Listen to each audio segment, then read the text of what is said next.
À la une également, Léa, la maison d'édition qui casse les murs dans la littérature de l'imaginaire. Bonsoir Jean-Philippe Mochi. Bonsoir. Soyez le bienvenu sur TV5 Monde. Vous êtes le président et vous êtes le fondateur de cette maison d'édition. Alors, d'abord quelques mots de présentation générale. Quel est l'ADN de votre maison d'édition ? C'est un ADN un peu particulier. C'est une maison d'édition fondée par un ancien journaliste communicant qui a voulu concilier à la fois ses univers professionnels de 20 ans de métier et une passion personnelle pour la littérature imaginaire. Alors la littérature imaginaire, pour le commun des mortels, c'est pas évident. On parle de fantasy, de science-fiction. C'est quoi au juste ? En fait, c'est aujourd'hui tout ce qu'on voit à la télé, au cinéma, dans la rue, de tous les côtés. C'est le Seigneur des Anneaux, c'est le Trône de Fer, c'est Star Wars. Oh non, Star Wars, c'est nous. Star Wars, c'est tout l'univers de science-fiction, de fantastique, de fantasy, où on voit des dragons, où on voit des vaisseaux spatiaux, etc., qui animent un peu des sujets souvent plus de fond, mais qui sont aujourd'hui des sujets mainstream, qui touchent l'ensemble du public. Et qu'on retrouve aussi bien sûr dans les livres. Alors, qui est en général votre lectorat ? On va citer quelques livres après, mais en général, plutôt jeune. Alors, le lectorat, quand on fait des études sur la littérature imaginaire, c'est un lectorat de manière surprenante, parce que ça a évolué depuis quelques années, c'est un lectorat massivement féminin. Ouais. Environ 2/3 des lecteurs sont en fait des lectrices.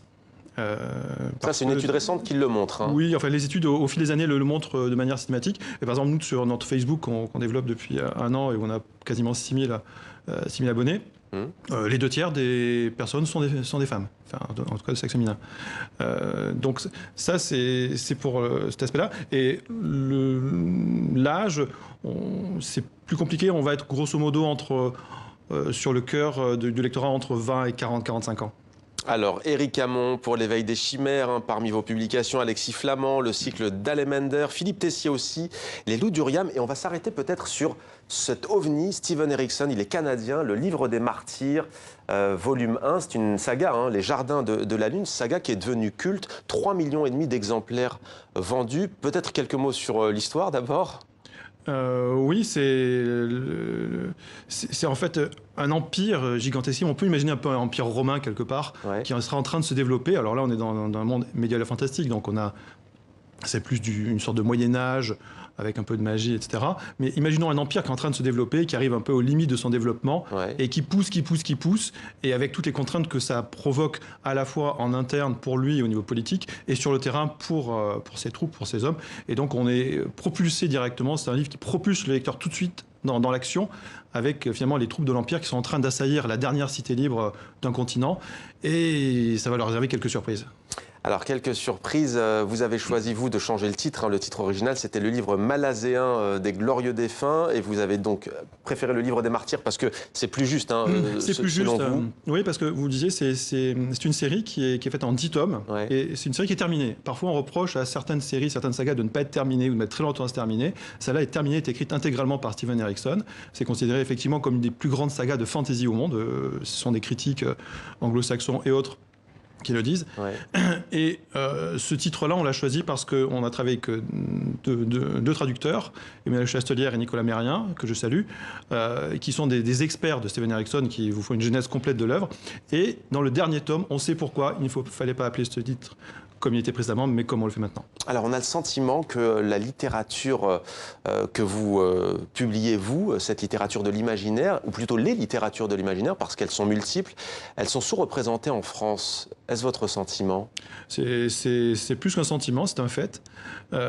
Et c'est d'ailleurs une des raisons et une motivation pour lesquelles j'ai décidé à titre personnel de me lancer dans l'aventure de l'édition. C'est un genre qui est sous-représenté et... statistiquement parlant, ça représente environ entre 5 et 8% du chiffre de la littérature en général. Si on prend les 12 segments, ce qui est pas mal en soi, c'est pas négligeable, mais c'est trop négligé, si j'ose dire.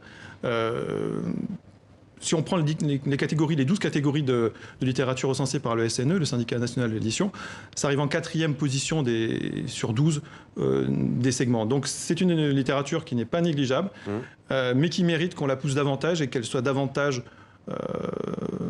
aidée dans le sens où, souvent, elle est, quand je dis entre 5 et 8% de chiffre d'affaires de l'édition, elle ne représente même pas 1% de la visibilité dans les médias.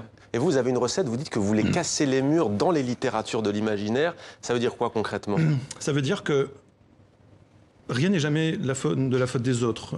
Si je regarde le monde de l'édition, parfois on a peut-être tendance à rester un peu replié sur soi-même avec son groupe de lecteurs, son univers, et casser les murs, c'est aller vers les autres. C'est faciliter l'accès de lecteurs qui ne seraient pas forcément sensibles à ce genre de littérature et les aider à faciliter l'accès à ce genre de sujet qui, ça peut être à travers des livres qu'on va leur proposer qu'on ne leur aurait pas proposé autrement. Ouais. Ça peut être aussi à travers des traitements plus humoristiques. Ouais. Et peut-être aussi des livres peut-être moins gros. Vous avez notamment un guide de voyage, c'est assez fascinant, ça s'appelle Star Marx, non pas Karl Marx, mais Star Marx. C'est assez fascinant. Dites-nous quelques mots sur ce guide du voyage. Alors Star Marx, c'est un duo d'auteurs, Maximilien et La Moitié, complètement fous, qui ont imaginé un univers dans lequel l'Empire soviétique aurait dominé la Terre dans les années 50. Ouais. Notamment en partant de la conquête de l'espace aussi. Alors après, ils partent à la conquête de l'espace. Années 50, il n'y a plus d'États-Unis, il n'y a plus rien. On va manger un burger chez Lénine, on boit du Coca-Cola. Et les soviétiques, avec leur technologie brinque-ballante et leur droit de l'homme un peu particulier, sont partis dans l'espace, ils sont allés coloniser toutes les planètes possibles et imaginables, avec des moyens qui sont les leurs.